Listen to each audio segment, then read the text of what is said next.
मेरे प्यारे स्टूडेंट्स, मैं आप सभी बच्चों का एक्सीलेंट क्लासेस बाय अभी सर में हार्दिक स्वागत करता हूं। तो बच्चों गुड मॉर्निंग, आप सभी का हार्दिक स्वागत है हमारी क्लास में। तो आज बच्चों हमारी उस रिवीजन क्लास को फिर से आगे बढ़ाते हुए बच्चा सबसे पहला हमारा पॉइंट होगा, यानी कि हम चैप्टर नंबर 10 की बात करेंगे और चैप्टर नंबर 10 हमारा बेटा है सर्किल। सर्किल चैप्टर के विषय में पढ़ेंगे। ज़्यादा समय बर्बाद ना करते हुए हम आगे बढ़ेंगे बेटा। तो बात करेंगे बेटा आज हम लोग सर्किल चैप्टर की।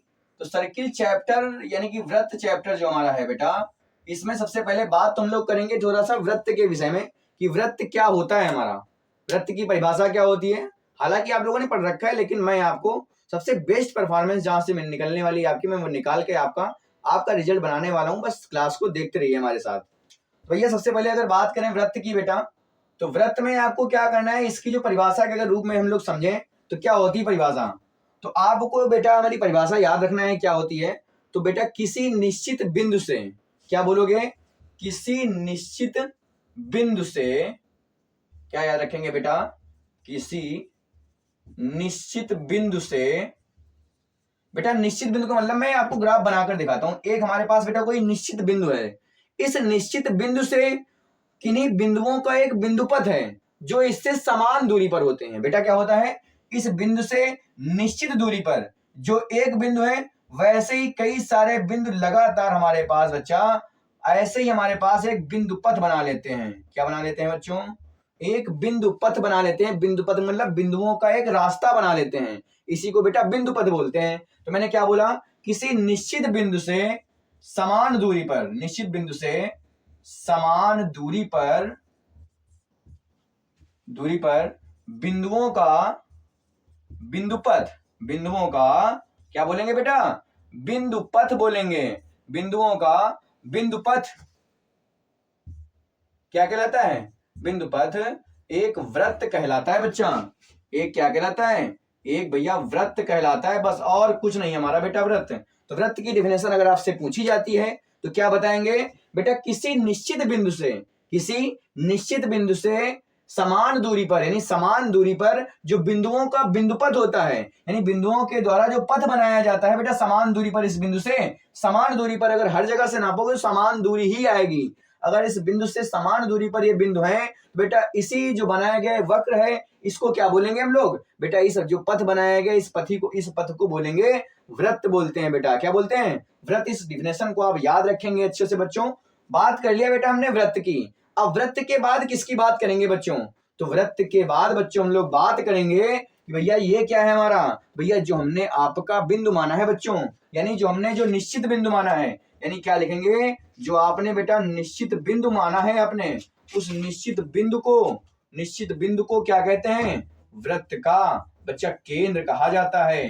वृत्त का क्या कहते हैं, केंद्र कहते हैं बच्चा। ये भी बात आप मेरी याद रखेंगे कि बच्चा जो निश्चित बिंदु होता है उस बिंदु को वृत्त का केंद्र कहा जाता है प्यारे साथियों।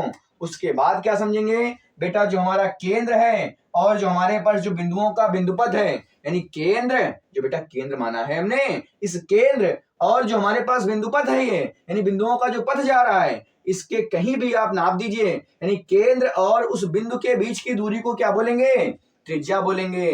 क्या बोलेंगे बेटा, केंद्र व बिंदुपथ, यानी जो बिंदुओं का पथ है, बिंदुपथ, या बेटा इसी को आप बोल सकते हैं परिधि। क्या बोलोगे बेटा, परिधि बोलेंगे बेटा। ये जो बिंदुओं का पथ है इसी को बेटा परिधि बोलते हैं बच्चा। केंद्र व परिधि के, यानी केंद्र व बिंदुपथ के बीच की दूरी बच्चा, बीच की दूरी क्या होती है बेटा, वो त्रिज्या होती है बच्चा। प्यारे साथियों क्या होती है, त्रिज्या होती है। और बेटा अगर त्रिज्या हो गई हमारी क्या, तो इस बात को समझने के लिए बेटा इसके केंद्र को ओ से डिनोट कर देते हैं हम लोग, ओ से प्रदर्शित कर देते हैं बच्चा। अब हमने ओ से प्रदर्शित करने के बाद क्या कहा ये समझना, मैंने कहा ओ से जो आपने प्रदर्शित किया है ये, यानी जो निश्चित बिंदु है और जो परिधि है बेटा, ये बिंदुओं का पथ जो है, ये बच्चा जो बिंदुओं का पथ बताया गया है, इस बिंदुओं के पथ और केंद्र के बीच की दूरी को क्या बोलते हैं बच्चा, त्रिज्या बोलते हैं इसे। इसे क्या बोलते हैं प्यारे साथियों, त्रिज्या बोलते हैं। और बेटा इसी त्रिज्या को आर से प्रदर्शित करते हैं, ये भी बात याद रखेंगे आप, आर से प्रदर्शित करते हैं। बेटा त्रिज्या क्या होती है, तो केंद्र और परिधि के बीच की दूरी को त्रिज्या कहते हैं। इस बातों को आप याद रखेंगे बच्चों, याद रहेगी ना साथियों? बिल्कुल। तो बेटा हमने यहां तक समझ लिया है कि त्रिज्या क्या होती है और इसका केंद्र क्या होता है। अब इसके साथ बच्चों और मैं थोड़ा सा आपको ग्राफ बना के बताना चाहता हूं, इसमें और कौन कौन से हमारे पास इंपॉर्टेंट तथ्य हैं। जैसे बच्चों इसमें आपके पास समझने वाली बात यह है, इसकी जो जीवा होती है, तो जीवा क्या होती है भैया? जो बिंदु पथ होते हैं हमारे, बिंदु पथ जो हमारा होता है, इन बिंदु पथ को अगर मिला दिया जाए, यानी कोई भी दो बिंदुओं को मिलाने पर प्राप्त रेखा को जीवा कहते हैं बच्चों। क्या कहते हैं? जीवा। फॉर एग्जाम्पल एक बेटा ये बिंदु ले लिया, एक ये ले लिया, दोनों को मिला दिया तो बेटा ये कहलाती है जीवा। क्या कहलाती? ये बेटा कहलाएगी जीवा। इतना आया कि नहीं आया बच्चों समझ में? इसका नाम भी आप रख सकते हैं ए बी। बेटा इसका नाम ओ ए रख लो। ओ ए का मतलब बेटा त्रिज्या का मतलब आर होता है हमारे साथियों। ये ए बी हो गया। ए बी का मतलब मैंने बताया जीवा। जीवा क्यों है बेटा? तो मैंने कहा जो बिंदु पथ है हमारा, उन बिंदुओं को आप किन्हीं भी दो बिंदुओं को मिला दो तो बेटा जीवा होती है। जैसे मैंने कहा इस और इस वाले बिंदु को मिला दिया, भैया इसका नाम सी रख दिया। ये ए सी जो है हमारी बेटा, ये भी एक जीवा ही कहलाती है हमारी। और एक क्वेश्चन आता है बच्चों आपसे कि व्यास क्या होता है? तो बेटा जो रेखा वृत्त के केंद्र से होकर जाती है, कहां से होकर जाती है साथियों? वृत्त के केंद्र से। यानी जो बेटा केंद्र होता है निश्चित बिंदु, इस बिंदु से अगर कोई भी रेखा चली जाए बेटा, इस निश्चित बिंदु से कोई भी अगर रेखा चली जाती है तो बेटा इस रेखा को क्या कहते हैं? इस रेखा को बच्चा व्यास कहते हैं। क्या कहते हैं साथियों? व्यास कहते हैं। और एक बात समझना, इस केंद्र से देखोगे बेटा तो ये भी परिधि की दूरी है और केंद्र से ये भी परिधि की दूरी है। बच्चा केंद्र और परिधि के बीच की दूरी को त्रिज्या कहते हैं। बार बार बता रहा हूं इस बात को, ये भी त्रिज्या है और ये भी एक त्रिज्या ही है हमारी। बच्चा यहां से एक सूत्र निकलता है, वेरी वेरी इंपॉर्टेंट फार्मूला है हमारा। क्या? कि बेटा जब दो त्रिज्याएं मिलती हैं तो एक व्यास का निर्माण होता है बच्चा। व्यास का मतलब बेटा डी होता है, इसे डी से प्रदर्शित किया जाता है साथियों। यानी यहां से क्या करेंगे? व्यास बराबर लिखेंगे दो गुणित त्रिज्या, यानी कि दो त्रिज्याएं मिलकर एक व्यास बना रही हैं बच्चा। यानी व्यास का मतलब डी और बेटा त्रिज्या का मतलब आर, यानी डी बराबर आंसर आएगा आपके पास 2r। ये फार्मूला बहुत इंपॉर्टेंट है बच्चा कि व्यास जो है वो त्रिज्या का दोगुना होता है साथियों। यानी आपसे कहा जाए त्रिज्या 5 सेंटीमीटर है तो व्यास कितना हो जाएगा? तो आप कहोगे व्यास भैया 10 हो जाएगा, क्योंकि त्रिज्या 5 है, उसको 2 से गुणा करा दो, 10 आंसर आएगा व्यास का बच्चों। अगर बात करें बच्चों व्यास इसका अगर 10 दिया होता, त्रिज्या निकालनी होती तो आप 2 से सेम वैसे ही डिवाइड कर देंगे साथियों। यानी 10 का आधा फिर से 5 निकल के आएगा। इस प्रकार से त्रिज्या और व्यास में संबंध पाया जाता है साथियों। तो ये बात आपको समझ में आ गई होगी मेरी कि व्यास जीवा और बेटा हमारे पास त्रिज्या का अर्थ क्या होता है। तो यहां तक बात समझ में आई कि नहीं आई बच्चों? अब आगे का कॉन्सेप्ट समझते हैं जो कक्षा 10 के लिए आपके लिए बेहद इंपॉर्टेंट है बच्चों। तो उस बात को समझने के पहले में समझना पड़ेगा 3 बातों को। कौन सी 3 बातें हैं बेटा? सबसे पहले समझेंगे हम लोग बेटा स्पर्श रेखा। कौन सी रेखा समझेंगे? स्पर्श रेखा समझेंगे बेटा। स्पर्श रेखा समझेंगे। स्पर्श रेखा, स्पर्श रेखा क्या होती है बच्चा? तो और कुछ नहीं, स्पर्श रेखा इसके नाम से समझ में आ रहा है। स्पर्श का मतलब होता है छूना, यानी कोई ऐसी रेखा, अगर वृत्त चैप्टर पढ़ रहे हैं तो वृत्त की बात करेंगे। वृत्त में आपको कोई भी ऐसी रेखा दिख जाए जो वृत्त को स्पर्श कर रही हो, वृत्त को छू रही हो, ऐसी रेखा को स्पर्श रेखा बच्चा कहते हैं। यानी कि मैं अगर बनाऊं तो कुछ इस प्रकार से यदि आपकी रेखा जा रही है तो आपकी वो बेटा स्पर्श रेखा कहलाती है। यानी ये आप देख रहे हैं इस वृत्त को छू रही है कि नहीं छू रही है बच्चों? हाँ बिल्कुल छू रही है। तो बेटा जो रेखा वृत्त को स्पर्श करती है उस रेखा को क्या कहते हैं? बेटा स्पर्श रेखा कहते हैं। इसलिए बेटा आप इस बात को जरूर याद रखेंगे। हमारी स्पर्श रेखा का मतलब होता है वृत्त को स्पर्श करे। और एक बात बच्चों, जब भी कोई रेखा वृत्त को स्पर्श करती है तो केवल और केवल वृत्त के एक बिंदु पर स्पर्श करती है बच्चों। ऐसा मत समझ लेना कि ये 2-4 बिंदुओं पर स्पर्श करती है बच्चा। यानी वृत्त की स्पर्श रेखा केवल एक बिंदु पर स्पर्श करती है बच्चों। ये बात आप जरूर याद रखेंगे हमारी। जैसे मान लिया कि बिंदु P पर ये स्पर्श कर रही है बच्चा। अब बेटा इसी में एक और बात पूछ लिया जाए, बेटा मैंने कहा था ना छेदक रेखा की अगर बात करें, किसकी बात करें बेटा? छेदक रेखा क्या होती है? ये भी आसान है साथियों। कैसे? छेदक का मतलब बेटा होता है छेद करने वाला। छेद करने का मतलब बेटा क्या होता है? अगर आपने ऐसे रेखा खींचा तो बेटा ये छेदक रेखा तो नहीं है, ये भैया वृत्त के अंदर है। छेदक का मतलब होता है सुई आर पार चली जाए। यानी जैसे आप कपड़े सिल रहे हैं तो सुई जब आर से पार चली जाए तो बेटा वो छेद हो जाता है। यानी यहां भी बेटा वही काम करेंगे, छेदक का मतलब क्या हो जाएगा, एक के दूसरे पार चला जाए। यानी वृत्त के आर पार अगर कोई रेखा है, ऐसी रेखा को क्या कहते हैं बच्चा, छेदक रेखा कहते हैं। क्या रेखा कहते हैं, छेदक रेखा कहते हैं बच्चा। तो भैया जो रेखा वृत्त को आर पार काट दे वो रेखा छेदक रेखा कहलाती है बच्चों। तो ये बातें, दो बातें समझ में मेरी आई कि नहीं आई बच्चों, आ रहा है बच्चों, बस बिल्कुल ऐसे ही आप समझते चलिए हमारे साथ में।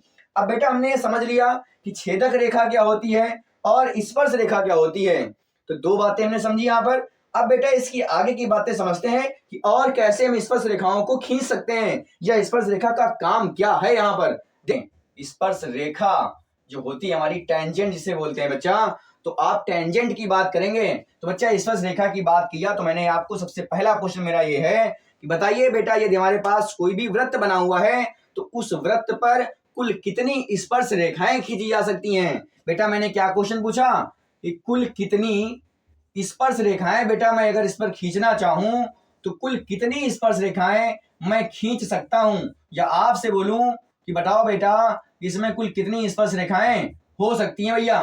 तो भैया मैंने कहा, आपको कहा खींचने के लिए तो आप खींच के दिखाओ। तो मैंने कहा भैया कैसे खींचूंगा, तो भैया मैंने कहा पहले तो आपने ऐसे खींच दिया बेटा, ऐसे खींचने के बाद फिर मैंने कहा भैया एक ऐसे भी खींच देते हैं, फिर मैंने कहा भैया एक ऐसे भी खींच देते हैं, फिर बेटा एक ऐसे भी खींच देते हैं। यानी कि आप बेटा इस तरह से खींचना चालू करेंगे तो आप देख पाएंगे कि हमारे पास कई सारी ऐसी रेखाएं होंगी जो इसको स्पर्श करती हुई जा रही होंगी। यानी वृत्त के, वैसे जैसे मैंने कहा बेटा वृत्त का मतलब बिंदुओं का बिंदुपथ होता है, यानी इसमें बहुत सारे बिंदु मिलते हैं और एक स्पर्श रेखा एक बिंदु को केवल डिनोट करती है बच्चा। यानी इसमें ऐसे बहुत सारे बिंदु मिलेंगे जिस पर हम स्पर्श रेखाएं खींच सकते हैं बच्चों। अगर ऐसा है कि एक बिंदु से एक स्पर्श रेखा, इसका मतलब बहुत स्पर्श रेखाएं हो सकती हैं, इसका मतलब इसका भी आंसर क्या आएगा, यानी एक वृत्त में कुल कितनी स्पर्श रेखाएं खींच सकते हैं बच्चों। तो आप बताओगे कि क्या, अनंत बताओगे बच्चा, क्या बताओगे, अनंत स्पर्श रेखाएं खींच सकते हैं। इसका मतलब बहुत सारी स्पर्श रेखाएं खींची जा सकती हैं बच्चों।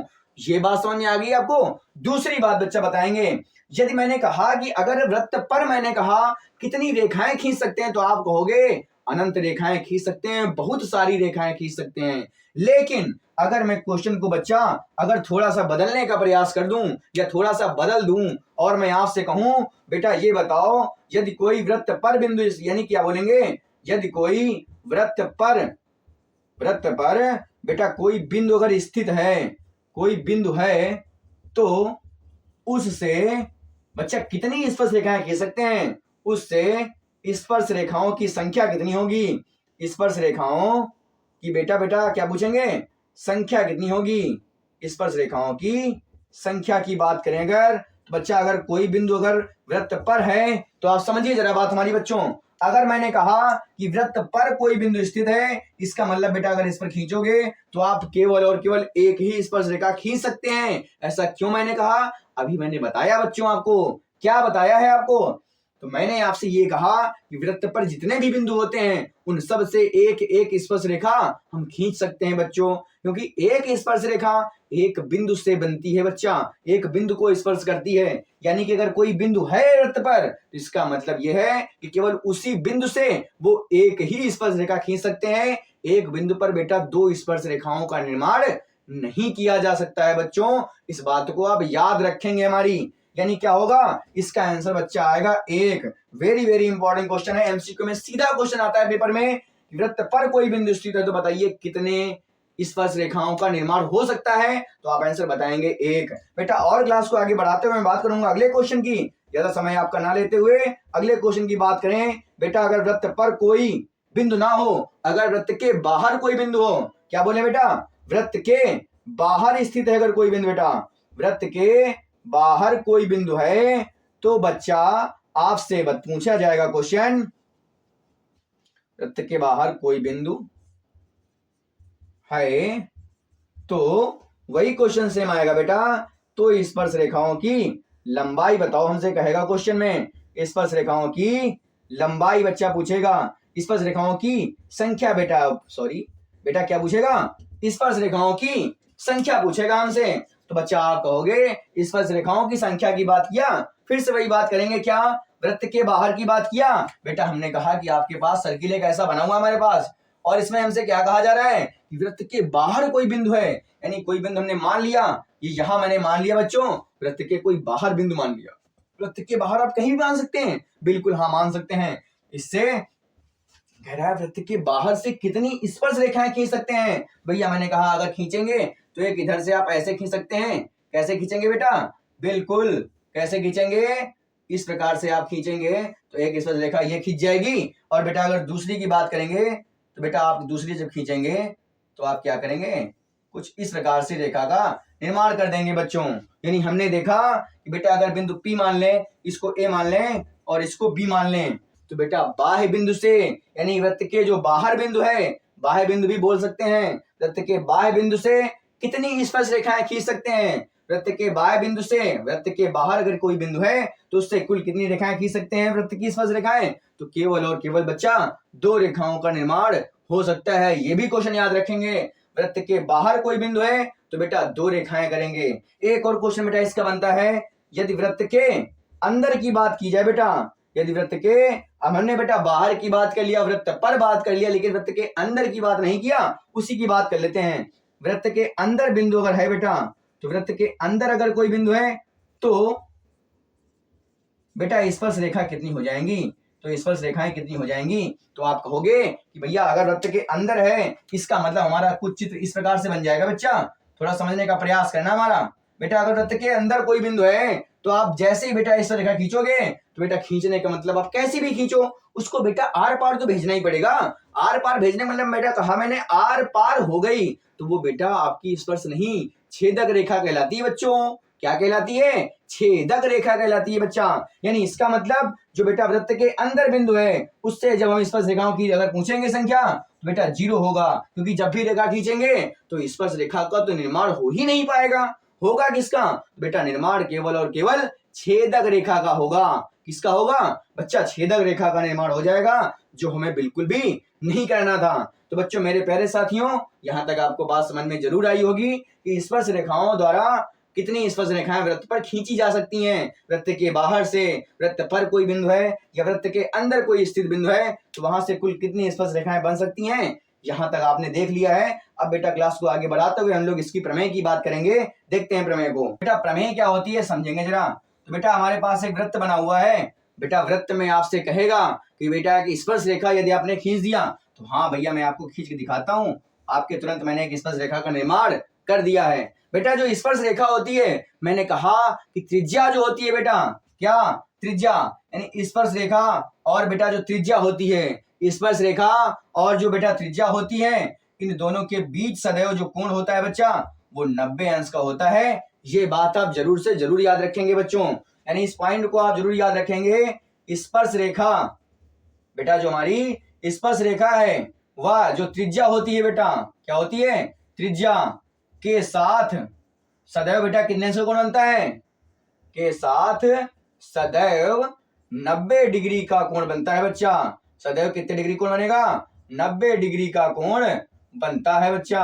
इस बात को आप जरूर याद रखेंगे हमारी कि स्पर्श रेखा जो हमारी है और जो बेटा त्रिज्या है, क्योंकि बेटा केंद्र से ये हमारी त्रिज्या खींची गई है, परिधि के बीच की दूरी को त्रिज्या कहा जाता है। स्पर्श रेखा व त्रिज्या के साथ हमेशा कितने अंश का कोण बनेगा बच्चा, याद रखेंगे इसके साथ हमेशा आपका कोण जो बनेगा वो 90 डिग्री का कोण बनेगा बच्चों।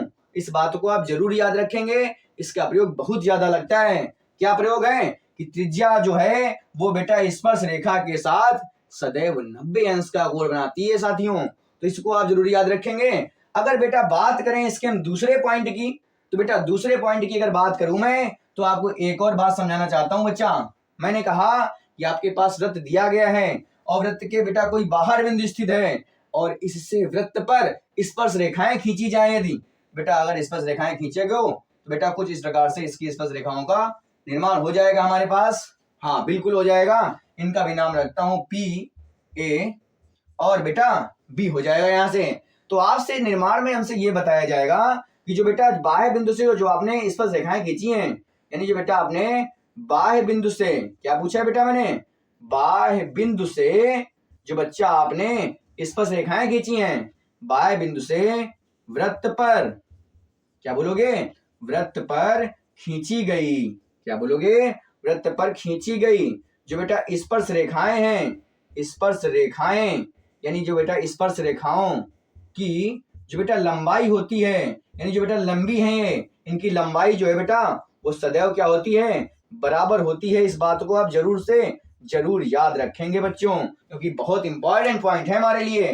क्या मैंने पॉइंट बताया, जो बेटा बाह्य बिंदु है, बाह्य बिंदु से खींची गई स्पर्श रेखा PA और PB की लंबाई हमेशा क्या होगी, बराबर होगी बच्चों, क्या होगी, बराबर होगी बच्चों। यानी कि PA बराबर PB होगा। इसका मतलब यहां से ये निकल के आता है कि हमारी जो बाह्य बिंदु से खींची गई स्पर्श रेखाओं की लंबाई होती है वो क्या होती है बेटा, हमेशा बराबर होती है बच्चों। इस बात को आप जरूर से जरूर याद रखेंगे। हमारी बाह्य बिंदु से खींची गई स्पर्श रेखाओं की लंबाई क्या होती है बच्चों, सदैव बराबर होती है। और एक बात बच्चों मैं इसी में एक और बताना चाहता हूं, यदि बेटा यहाँ पे हमारा केंद्र होता O, क्या होता, केंद्र O दिया होता, और बेटा इनको हम त्रिज्याओं के साथ यदि मिला दें तो हमारा कुछ इस प्रकार से चित्र बन जाएगा बच्चों।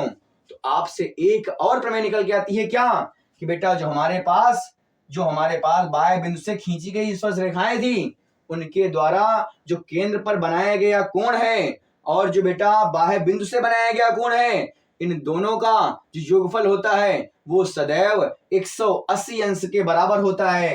यानी हमारे ये कैसे कोण होते हैं, यानी कोण O और बेटा कोण P, हमेशा इनका योगफल क्या आएगा, वो 180 अंश होता है। यानी ये समपूरक कोण होते हैं। कैसे कोण होते हैं बच्चों, ये समपूरक कोण होते हैं। समपूरक का मतलब होता है इसको और इसको जोड़ दिया जाएगा तो बच्चा वो 180 के बराबर आता है। फिलहाल अगर आप चाहें तो इसका डेरिवेशन भी कर सकते हैं। कैसे बेटा, हमारे पास क्या बताया गया, हमारे पास एक चतुर्भुज है और चतुर्भुज का नाम है OABP, है ना बेटा, चतुर्भुज OABP, यानी OAPB बेटा कर लेते हैं इसको सही क्रम में लिखने के लिए, OAPB। बेटा यहाँ पे चतुर्भुज है तो चतुर्भुज के चारों अंतः कोणों का योगफल कितना होता है, 360 होता है। और मैंने अभी बताया यहाँ पे बेटा 90 बनने वाला है। क्यों, क्योंकि बच्चा त्रिज्या और स्पर्श रेखा के साथ 90 डिग्री का कोण बनता है। यानी आप यहाँ से रखेंगे तो angle O plus angle A plus angle P plus angle B बराबर आएगा 300 बच्चा 60 डिग्री आएगा। अब 360 हो गया तो भैया मैंने कहा A और B बेटा तो 90-90 ही है। यानी बच्चा angle O plus angle P बराबर बेटा आ गया 360 माइनस के 180, क्योंकि 90 और 90 को जोड़ोगे 180 घट जाएगा उधर। Angle O plus angle P बराबर आएगा बच्चा 180 डिग्री। यही मैंने आपको बात यहाँ पे डायरेक्ट समझा दिया था कि बेटा बनाए गए कोणों का जो योगफल है वो सदैव समपूरक कोण के बराबर होता है। ये दोनों समपूरक कोण होते हैं। ये बात आप याद रखेंगे हमारी बात। तो इतनी बातें अगर बेटा याद हो गई हैं तो आप समझेंगे हम सवालों को जो आपके पेपर की दृष्टि से वेरी वेरी इंपॉर्टेंट फार्मूले और आपके पास मैं सवाल लेकर आया हूं। तो मैंने इंपॉर्टेंट फार्मूले आपको बता दिए हैं बच्चों। बात करेंगे सवाल की। सवाल नंबर, तो हमसे बच्चों क्वेश्चन लिखा हुआ है हमारे पास, किसी वृत्त पर बाह्य बिंदु से खींची गई स्पर्श रेखाओं की लंबाई बराबर होती है। ये हमें बेटा सिद्ध करना है, यानी हमें बताना है कि बेटा क्या होता है, बाह्य बिंदु से खींची गई जो स्पर्श रेखाएं होती हैं, जो मैंने आपको प्रमेय बताई, उसको बेटा सिद्ध करना है। और ये प्रमेय बच्चा पेपर में 4 नंबर की आती है साथियों। इसको आप ध्यान से देखेंगे इस सवाल को मैं कैसे हल करता हूं। तो जरा देखते हैं इस सवाल को बेटा कैसे हल किया जाता है। बहुत ही इंपॉर्टेंट सवाल है बच्चों हमारे लिए। तो इस सवाल को आप अच्छे से देखेंगे ताकि यहां से नंबर हमारे कटने ना पाए बच्चों। तो मैंने क्या कहा भैया, मैंने कहा कि किसी बिंदु यानी किसी बाह्य बिंदु से खींची गई स्पर्श रेखाओं की जो बेटा लंबाई होगी वो सदैव बराबर होती है। ये हमें सिद्ध करना है बच्चों। तो बस इसी बात को सिद्ध करने की ओर चल पड़े हम लोग। क्या करेंगे देखेंगे जरा। बेटा हमने मान लिया कि हमारे पास केंद्र O दिया गया है और जब भी मैंने कहा ऐसा सवाल आए तो आपको क्या करना है, इसके केंद्र को इसकी स्पर्श रेखाओं के साथ मिला देना है बच्चा। इसका नाम रखते हैं ABC रख दिया बच्चा। तो अब समझेंगे जरा इस बात को हम लोग कैसे सिद्ध करना है और क्या सिद्ध करना है। तो सबसे पहले बच्चा जब भी हम सवाल ऐसा आता है इसका फॉर्मेट लिखेंगे। सबसे पहले क्या क्या दिया गया है हमारे पास साथियों, तो क्या करेंगे सबसे पहले लिखेंगे O केंद्र के वृत्त में, क्योंकि बेटा हम सब कुछ जो करेंगे वो ओ केंद्र के वृत्त में ही दिया गया है। तो ओ केंद्र के वृत्त में बेटा क्या क्या दिया गया हमारे पास, सबसे पहले दी गई वाली बातें लिख देते हैं। क्या लिखेंगे बेटा कि हमें भैया ये बताया गया है कि वृत्त पर 2 स्पर्श रेखाएं हैं।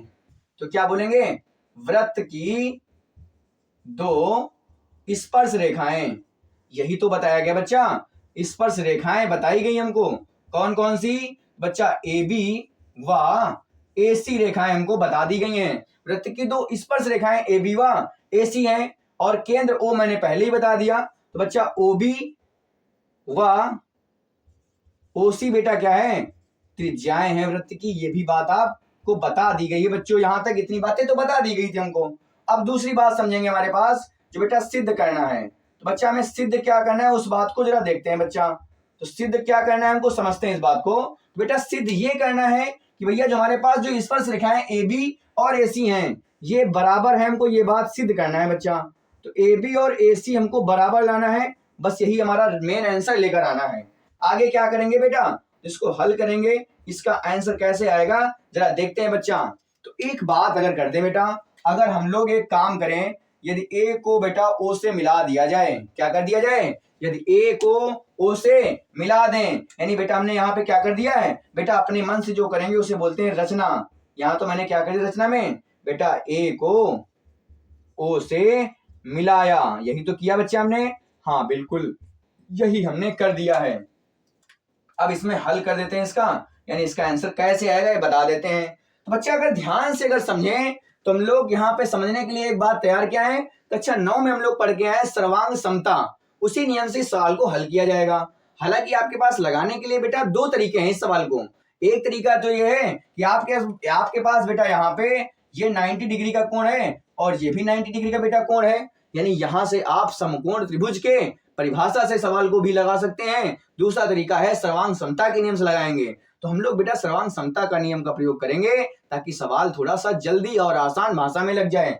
क्या करेंगे, सबसे पहले बेटा बात करेंगे ये वाला त्रिभुज, यानी कि कौन सा, ए बी ओ त्रिभुज ले लेंगे और एक बार ए सी ओ ले लेंगे, वहां से दोनों को सर्वांग सिद्ध करते हैं बेटा। यानी क्या लिखेंगे, त्रिभुज ए ओ बी व बेटा त्रिभुज दूसरा है ए ओ सी में, इन 2 त्रिभुजों की बात करते हैं। ए ओ बी यानी ए ओ बी ऊपर वाला, ए ओ सी नीचे वाला। बेटा सबसे पहली बात तो यह है हमारे पास ओ बी और ओ सी तो ऑलरेडी बराबर ही है। क्यों, तो आप कहोगे सर बिल्कुल, क्योंकि ये क्या है बेटा, ये वृत्त की बेटा क्या है, वृत्त की बच्चा ये त्रिज्या है। ये क्या है, वृत्त की त्रिज्याएं हैं बेटा, इसलिए ये वाली रेखाएं तो बराबर ही होंगी हमारे पास। दूसरी बात समझें बेटा, हमारे पास एओ रेखा दोनों त्रिभुजों में कॉमन दिख रही है साफ साफ, इसलिए लिख देंगे इसको उभयनिष्ठ रेखा है। ये कैसी रेखा है बच्चा, ये बेटा उभयनिष्ठ रेखा दी गई है हमारे पास। यहां तक आया कि नहीं आया बेटा, स्टेप बाय स्टेप सवाल को लगाना ही पड़ेगा तभी 4 नंबर मिलेंगे हमको, इस बात को ध्यान रखना आप। तीसरी बात करें बेटा, ये वाला एंगल भी तो बराबर है दोनों त्रिभुजों में, बस मिल गया तीसरा पॉइंट, यानी एंगल ए बी ओ बराबर एंगल है बेटा ए सी ओ, ये किसके बराबर है, तो 90 डिग्री के है। कहां से आया, तो आप लिख सकते हैं त्रिज्या व स्पर्श रेखा के बीच बना कोण है। त्रिज्या व स्पर्श रेखा के बीच कितने अंश का कोण बनता है बच्चा, 90 डिग्री का एंगल बनता है, बस उसी का प्रयोग कर दिया मैंने।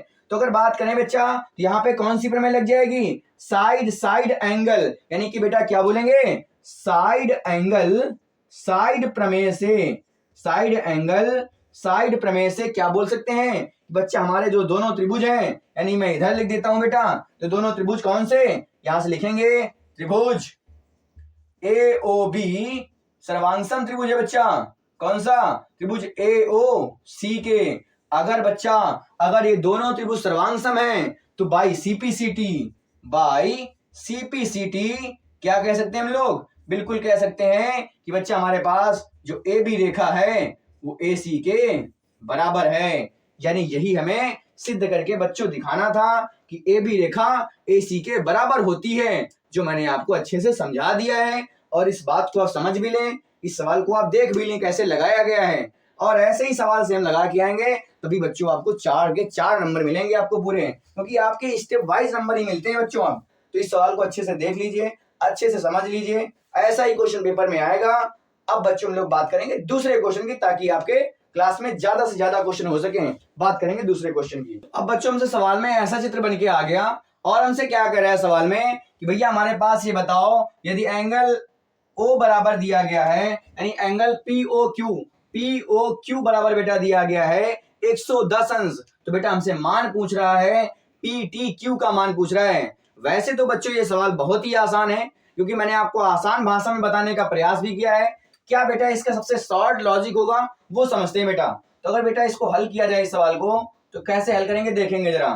तो भैया मैंने कहा, आप देख पा रहे हैं यहाँ पे हमारे पास जो एंगल O है और जो बेटा एंगल T है, मैंने बताया था बच्चों, जब बाह्य बिंदु से खींची गई स्पर्श रेखाएं दी गई हों, तो बच्चों उस स्थिति में जो बेटा हमारा केंद्र होता है और जो बाह्य बिंदु पर बना कोण होता है, उन दोनों का जो योगफल होता है वो सदैव 180 अंश के क्या होता है बच्चा, बराबर हो जाता है। आपको बड़ा तरीका बिल्कुल नहीं लगाना है, सबसे शॉर्ट तरीका लगाना सिखाऊंगा, बस सवाल में हमारे साथ बने रहिए बेटा। ये हो जाएगा 110 plus angle T is equal to 180 degree हो जाएगा बच्चा। बिल्कुल angle T is equal to, यानी प्लस में कहा है तो उधर कहे में जाएगा बच्चा, माइनस में जाएगा बच्चा, आ जाएगा 110 डिग्री, यानी बेटा angle T is equal to आएगा 70 डिग्री आ जाएगा। यहाँ से निकल के दोनों को जब सब्सट्रैक्ट कर दिया जाएगा तो कितना निकल के आएगा बच्चा, बिल्कुल 70 अंश आ जाएगा इसका आंसर। देखा, लगाना बिल्कुल आसान। बस क्लास में बने रहिए, ऐसे ही मैं कई सारे सवाल कराता रहूंगा, आप देखते जाइए हमारे साथ। सवाल में क्या कह रहा है, सवाल में हमसे कह रहा है वृत्त की त्रिज्या 7 सेंटीमीटर है, यानी बच्चा ये सवाल जो हमारे पास दिया गया है, जो ग्राफ बनाया गया, इसकी त्रिज्या बेटा हमसे 7 सेंटीमीटर कह रहा है सवाल। उसके बाद क्या कहा, यदि 7 सेंटीमीटर त्रिज्या है और बाह्य बिंदु से, यानी बाह्य बिंदु से जो वृत्त का केंद्र है, यानी बाह्य बिंदु से वृत्त के केंद्र के जो बेटा दूरी है बीच की, वो दी गई है 25 सेंटीमीटर बच्चों। कितनी दी गई है, यानी ये वाली दूरी दी गई है बच्चा 25 सेंटीमीटर दी गई है। तो आपसे कह रहा है बेटा जो हमारी जो स्पर्श रेखा है इसकी माप बता दो हमको। बिल्कुल बेटा, इसको मैं मान लेता हूं कि x मान लिया। क्या मान लेंगे, मान लिया बेटा कि माना जो बेटा आपकी स्पर्श रेखा की लंबाई है वो कितनी मान लिया, स्पर्श रेखा की जो माप है बेटा वो बराबर मैंने x मान लिया। माना कि नहीं माना, बिल्कुल माना। अब बेटा आपको बताए स्पर्श रेखा और त्रिज्या के बीच में 90 डिग्री का कोण बनता है, यानी बेटा अगर बात करें त्रिभुज POQ में, बेटा अगर POQ में देखें तो बेटा जो हमारा POQ में एंगल Q है वो बच्चा 90 डिग्री है। अगर 90 डिग्री है तो समकोण त्रिभुज है, और समकोण त्रिभुज में क्या होता है बेटा, बिल्कुल आप जो सोच रहे हैं वही मैं लगा दूंगा। क्या, पाइथागोरस प्रमेय लगा दूंगा। क्या लगा दूंगा, पाइथागोरस प्रमेय लगा देंगे बच्चों। पाइथागोरस प्रमेय क्या कहती है, सभी बच्चे जानते हैं, मैंने पढ़ाया है आपको। क्या पढ़ाया है, ट्रिग्नोमेट्री क्लास में पढ़ाया था बेटा। क्या पढ़ाया था, पढ़ाया था बच्चा कर्ण स्क्वायर बराबर आधार स्क्वायर प्लस लंब स्क्वायर कर देते हैं बच्चों। हाँ बिल्कुल। अब बेटा बताया 90 के सामने वाली भुजा आपकी कर्ण कहलाती है, 90 बनाने वाली भुजा आपकी लंब कहलाती है, 90 जिस पर बनता है वो आपका बेटा आधार कहलाता है बच्चा। यानी बेटा 90 के सामने वाली भुजा आपकी OP हो जाएगी, OP का स्क्वायर बराबर बेटा आधार आपका हो जाएगा QP इसका स्क्वायर प्लस बेटा आपका OQ हो जाएगा OQ का स्क्वायर। तो यहां तक आपको बच्चों ये बात जरूर समझ में आ गई होगी। कुछ नहीं बेटा, आगे बस मान रख देंगे। OP बराबर बच्चा मान दिया गया है 25, यानी 25 का स्क्वायर बराबर QP बेटा हमको निकालना है, यानी QP तो हमें QP ही रखना पड़ेगा। रखना चाहे तो बेटा हमने x माना है तो बिल्कुल मैं x मानकर इसको हल करता हूं। और बेटा OQ क्या है, तो बच्चा OQ दिया गया है 7 का स्क्वायर, बेटा 25 का स्क्वायर हो जाएगा 625 इज इक्वल टू बेटा x स्क्वायर प्लस 7 49 हो जाएगा बच्चा। ये प्लस का 49 इधर कहे में आएगा बच्चा, आप कहेंगे माइनस में आएगा। हाँ भैया बिल्कुल माइनस में कर देंगे बच्चा, यानी x स्क्वायर बराबर आएगा 576 बच्चों आ जाएगा। बच्चा कितना आया, x स्क्वायर बराबर 576। बेटा अगर आगे की बात करें तो 576 के बाद बेटा अगर x बराबर निकालेंगे तो स्क्वायर रूट में 576 आएगा, क्योंकि वर्ग उधर वर्गमूल बन जाता है बच्चों। यानी x बराबर यहां से निकलेगा, ये किसका वर्ग लिखा हुआ है, तो आपको वर्ग बेटा जरूर 1 से 30 तक याद होने चाहिए, आपकी कैलकुलेशन बहुत आसान हो जाती है बच्चों। यानी यहां से x बराबर निकला 24, यानी बेटा जो माप आ गई है रेखा की वो आ गई है बेटा 24 सेंटीमीटर आई है। यानी इसी तरह के बच्चों आपको सवाल मिलने वाले हैं बच्चा। तो ऐसे सवाल आप लगाइए घर में और कस के प्रयास करिए बच्चों, तभी आपके नंबर अच्छे और हमारा भी नाम हो पाएगा।